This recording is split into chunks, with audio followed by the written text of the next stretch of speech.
சென்னையை அடுத்த கூவத்தூரில் சசிகலா ஆதரவு எம்எல்ஏக்கள் அங்கிருக்கக்கூடிய விடுதியில் தங்க வைக்கப்பட்டிருக்கிறார்கள். இன்று மூன்றாவது முறையாக கூவத்தூர் செல்ல இருப்பதாக தகவல்கள் நமக்கு கிடைத்திருக்கின்றன. இது பற்றிய கூடுதல் விவரங்களை தருவதற்காக எமது செய்தியாளர் ராஜா காத்திருக்கிறார். ராஜா, சொல்லுங்க, இன்றைக்கு மூன்றாவது முறையாக அதிமுக பொதுச் செயலாளர் திருமதி சசிகலா அவர்கள் கூவத்தூர் செல்ல இருப்பதாக தகவல்கள் வந்திருக்கு. எத்தனை மணிக்கு அவர் கூவத்தூர் செல்ல இருக்கிறார் ராஜா?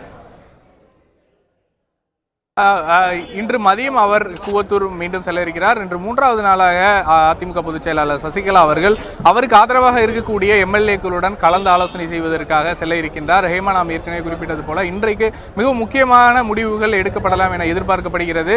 ஏற்கனவே இன்றைக்குள் ஆளுநர் அவர்கள் ஆட்சி அமைப்பதற்கு அழைப்பு விடுக்காவிட்டால் சட்ட நடவடிக்கைகள் குறித்து ஆலோசனை செய்யப்பட்டு அடுத்த கட்ட நடவடிக்கை எடுக்கப்படும் என அதிமுக பொதுச் செயலாளர் சசிகலா அவர்கள் தெரிவித்திருந்தார்கள். அதன்படி இன்று கூவத்தூர் செல்லும் அவர் அதிமுக எம்எல்ஏக்களுடன் இது தொடர்பாக விரிவான ஆலோசனை செய்வார் என எதிர்பார்க்கப்படுகிறது. அதற்கு அடுத்தபடியாக இன்று மாலைக்குள் ஆளுநரிடம் இருந்து எந்த அழைப்பும் வரவில்லை என்றால் அடுத்த கட்ட நகர்வுகள் இருக்கும் என தெரிய வருகிறது. குறிப்பாக போராட்ட வடிவங்கள், அதே போன்று அடுத்த கட்டமாக என்ன மாதிரியான நடவடிக்கைகள் என ஒரு சில தகவல்கள் வெளிவர ஆரம்பித்திருக்கின்றன. தற்பொழுதைக்கு இது தொடர்பாக போயஸ் இல்லத்திலும் மூத்த நிர்வாகிகளுடன் ஆலோசனையில் ஈடுபட்டு வருகிறார்கள். இன்று காலை செங்கோட்டையன் வந்திருந்தார்.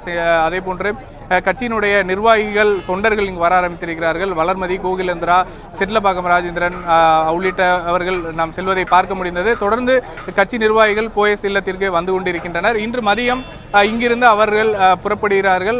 நேரடியாக கூவத்தூரில் இருக்கக்கூடிய அந்த கோல்டன் பே ரெசார்ட்டில் இன்று மூன்றாவது நாளாக சசிகலா அவர்கள் சந்திக்க இருக்கின்றார். முன்னதாக சட்ட வல்லுநர்களிடத்திலும் சசிகலா அவர்கள் ஆலோசனை நடத்திவிட்டு இங்கிருந்து சென்று கூவத்தூரில் மீண்டும் எம்எல்ஏக்களுடன் ஆலோசனை நடத்துவார் என தகவல்கள் கிடைக்கின்றன. ஹேமா. ராஜா, இன்று மதியம் அதிமுக பொதுச் செயலாளர் திருமதி சசிகலா கூவத்தூர் சென்று சட்டமன்ற உறுப்பினர்களை சந்தித்து பேச இருக்காங்க. இப்போ அதற்கு முன்னர் போயஸ் தொட்ட இல்லத்திலிருந்து கிளம்பும் போது செய்தியாளர்களை சந்திப்பதற்கான வாய்ப்புகள் இருக்கிறதா ராஜா? நிச்சயமாக இன்றைக்கு அவர்கள் தரப்பிலிருந்து என்ன மாதிரியான நடவடிக்கைகள் எடுக்கப்பட்டிருக்கின்றன என்பது தொடர்பாக அவர் குறிப்பிடுவார் என தெரிகிறது. முன்னதாக ஆளுநரிடத்தில் இவர்கள் தரப்பிலிருந்து கோரிக்கை வைக்கப்பட்டிருக்கிறதா என்பது தொடர்பான தகவல்கள் வெளியாகலாம் என எதிர்பார்க்கப்படுகிறது.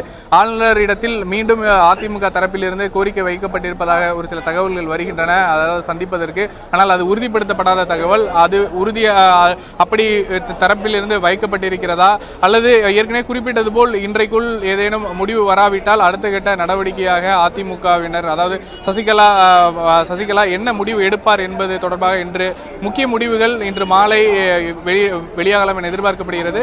முன்னதாக இங்கிருந்து செல்லும் போது பத்திரிகையாளர்களை சந்திப்பதற்கான ஏற்பாடுகள் அவரது இல்லம் முன்பு ஏற்பாடுகள் நடக்கின்றன. பொதுவாக நாம் அந்த சாலையின் ஆரம்பத்திலேயே தடுத்து நிறுத்தப்படுவார்கள் பத்திரிகையாளர்கள். ஆனால் இன்று உள்ளே அழைக்கப்பட்டிருக்கிறார்கள். வேதா இல்லம் முன்பாக தற்பொழுது நாம் பத்திரிகையாளர்கள் அனுமதிக்கப்பட்டிருக்கிறார்கள்.